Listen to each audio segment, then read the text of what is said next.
Hi hello வணக்கம். இது உங்கள் சிவி ஜோன். ஸோ எல்லாரும் எப்படி இருக்கீங்க? இன்னைக்கு பார்த்தீங்கன்னா லைவில் வந்துட்டு ஒரு பயங்கரமான சம்பவம்.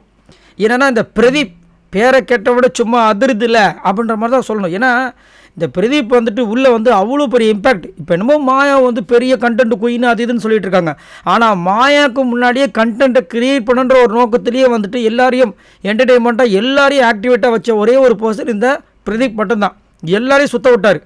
எல்லாரும் வந்துட்டு அவர் எப்படி அட்டாக் பண்ணணும்னு தெரியாமல் கடைசியில் ஒரு கேவலமான ஒரு விஷயத்தை, பொய்யான ஒரு விஷயத்த சொல்லி வெளியே அமிச்சாங்க. இல்லைன்னா அவர் தான் இந்த வாட்டி டாப்பில் வந்திருப்பார். அர்ச்சனாவுக்கு மேலே தான் இருந்திருப்பார். அப்படி ஒரு சூப்பரான ஒரு பர்சன் மேலே வந்து ஒரு பழியை போட்டு அமுச்சு விட்டாங்க இந்த புள்ளி கேங்ஸ், அப்படி தான் சொல்லணும். இதில் வந்துட்டு என்னமோ விஷ்ணு வந்துட்டு அந்த புள்ளி கேங்கில் இல்லைன்னு நினச்சிட்டு இருக்கார் போல இருக்குது. அவரும் ஒன்றா த ரீசன். அவருமே சிகப்புல துணியை காமிச்சு உரிமை குரல்ன்ற விஷயத்தில் அவ்வளோ கேவலமாக பேசியிருப்பார். இவரும் சரி, அந்த காஜி நிக்சனாக இருந்தாலும் சரி. இப்போ வந்துட்டு ரவீனா உட்காந்துட்டு இருக்காங்க. இவர் பெரிய கர்ணன் பரமாத்மா நினச்சிட்டார் போல இருக்கு. அவன் இங்கே தான் உட்காந்துட்டு இருந்தான் வெள்ளிக்கிழமை. யார் பிரதீப் சொல்கிறாரு, நான் சொன்னேன் இப்போவே கூட கூப்பிட்டு மன்னிப்பு கேட்டுடு அப்படின்னு. இந்த சீனே மாறி எடுக்கும். அவன் என்னை நம்ப மாட்டான்ல, உனக்கு தான் தெரியுமே.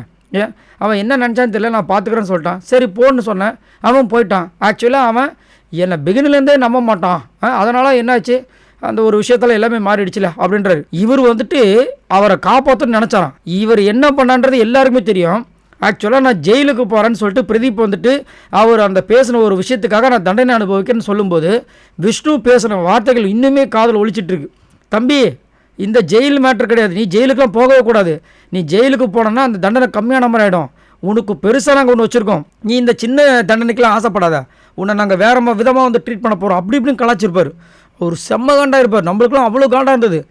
அது மட்டும் இல்லாமல் பூர்ணிமா கிட்ட வந்து சொல்லியிருப்பார், அவன் வந்து ஜெயிலுக்கு போகன்னு கேட்பான், அவனை தயவு செஞ்சு அனுப்பிச்சிடாத. இவ்வளோ விஷயங்கள் பண்ணிட்டு இவர் வந்து காப்பாற்றணும்னு சொன்னாராம். எனக்கெல்லாம் விஷ்ணுவோட கேம் எப்போ ரொம்ப பிடிக்காமல் போய் ஒஸ்ட்டாக போச்சோ இந்த ஒரு தருணத்தில் தான். ரொம்ப ஒஸ்ட்டான ஒரு பிஹேவியர். அப்போ ரவீனா சொல்கிறாங்க, கேம் மாறி இருக்குன்னு சொன்னீங்களே, கேம் வெளியில் அப்படி மாறலை, பயங்கரமாக வேறு மாதிரி மாறிடுச்சு. அந்த ஒரு விஷயத்தால் எல்லாருக்குமே மாறி இருக்குது. பெரிய பெரிய இம்பேக்ட்லாம் ஆகியிருக்கு, செம்ம பெரிய இம்பேக்ட்டு. அது வந்துட்டு சொல்கிறதுக்கு வார்த்தையே இல்லை, அவ்வளோ பெருசாக இருக்குதுன்னு சொல்ல இவருக்கு என்னவாக இருக்கும், ஒரு வேளை பாசிட்டிவாக இருக்குமோ இல்லை நெகட்டிவாக இருக்குமோன்னு சொல்லிட்டு சைகையில் காமிக்கிறார். பாசிட்டிவாக நெகட்டிவா அப்படின்னு. அவங்க நெகட்டிவ்ன்றாங்க. ஷாக் ஆகிட்டாப்புல, என்னது நெகட்டிவா அப்படின்னு. எப்போ 102வது நாள் நெகட்டிவ்ன்றது இப்போ தான் அவருக்கு தெரியுது. யாருக்குன்னு கேட்குறாரு. எல்லாருக்கும் ஒன்று இன்னும் ஷாக் ஆகிறாரு, பதறாரு. ஐயோ, நான் 105 நாள் மூஞ்சி வெளியே போகும்போது தலை காட்ட முடியுமா முடியாதான்ற மாதிரி பார்க்குறாரு, பதறாரு. அப்போ ரவீனா சொல்கிறாங்க, அது ஏன் தப்பாக போச்சுன்னா நம்ம லாஸ்ட்டாக வந்துட்டு எதுக்காக அந்த ரெக்கார்டை கொடுத்தோம் அப்படின்றது மாறிடுச்சுல, அதனால் அப்படின்ற மாதிரி சொல்கிறாங்க. அதனால் இல்லை, நீங்கள் போட்ட பிளான்லேருந்தே எல்லாருமே சம்மகானில் ஆகிட்டாங்க. ஒரு அப்பாவி மேலே வந்துட்டு ஒரு கேவலமான ஒரு பழியை சுமத்தி அவர் வந்துட்டு டாய்லெட்டு திறந்து வச்சு போகிறாரு, என்னென்னமோ பேசிட்டாங்க. அப்புறம் வந்துட்டு வாயில் வந்துட்டு வாங்க சொன்னார், என்னென்னமோ பால் அடிக்க சொன்னார். இவங்களாம் திருந்தவங்களாம் விளங்க என்னத்தை சொல்கிறதுன்னு தெரில. சரி நீங்கள் சொல்லுங்கள் உங்களுக்கு. அது மட்டும் இல்லாமல் கடைசியாக ஒரு விஷ்ணு கேட்குறாரு பாருங்க ஒரு கேள்வி. சரி, அவன் யாருக்கு சப்போர்ட் பண்ணணும்? ஒருத்தனை வெளியே அனுப்பிச்சிட்டு இந்த ஒரு சப்போர்ட்டில் நீங்கள் என்னத்தை கிழிக்க போகிறீங்கன்னு எனக்கு சத்தியமாக புரியல. விஷ்ணு கேட்குறாரு பாருங்க கேள்வி, அவன் யாருக்கு சப்போர்ட் பண்ணணும்? ரவீனா யாருக்குமே அவர் சப்போர்ட் பண்ணலை. ஆமாம், அவன் எப்படி சப்போர்ட் பண்ணுவான்? என்னை விட்டுருக்கன்ட்டானா? எவ்வளோ கஷ்டமாக வந்துட்டு அவர் பாவம் வந்து ஃபீல் பண்ணி வெளியே போனார். இவங்களாம் வந்து விசில் அடித்து கொண்டாடினாங்க.